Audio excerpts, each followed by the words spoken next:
the children finding their mission in the great design. Together we're building, so they'll be living the circle of giving in their time. The circle of giving in their time. In September 2005, Hurricane Katrina hit the Gulf Coast. Overnight, the physical and mental landscape of the region changed. To rebuild after a disaster of such scale was an uphill battle, one rife with emotion and hurt that ran deep along lines of race and class. Unlike anything UUSC, the UUA, or the Gulf Coast had faced before, UUSC and the UUA set out to address the needs of those most disenfranchised by this disaster. Unbeknownst to people who have never lived here, if you actually walk through those undeveloped areas, you will see that it's all the grass that has grown over foundations of people's homes. People's lives have been destroyed. History has been put down the drain. But the real history, the real historical factors of people, we had so many African American communities living here in East Biloxi. These were people that were from the civil rights era. These were people that were from beyond the civil rights, before the civil rights. These were 100-year-old gunshot homes that were inherited to them by their fathers and grandfathers. These people had a history here in Biloxi. That's all been destroyed for them. The dream, not only did they lose all of their personal, but then they were humiliated by insurance companies. They were humiliated by our government's lack of response, not only on a federal level, but on a local level. The most important thing about working with community is that you have a down-to-earth understanding of what's happening.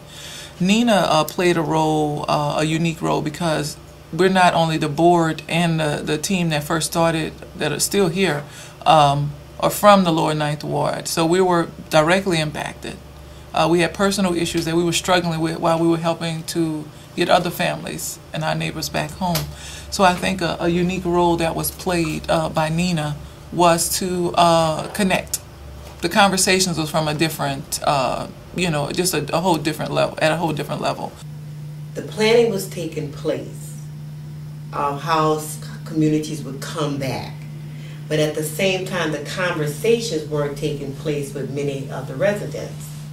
And what we began to learn was people did want to come back, but at the same time, what am I coming back to? We're not getting the information. Our input is not there. And so how do you even, it was hard for people to even decide, do I want to stay in Texas? Do I want to stay in Mississippi? Or wherever they might have been residing at that time. It was hard. The support from UUSC, UUA has allowed us to launch the voices of people directly affected into the national debate. We've been able to project the people, the stories, and the analysis of grassroots communities.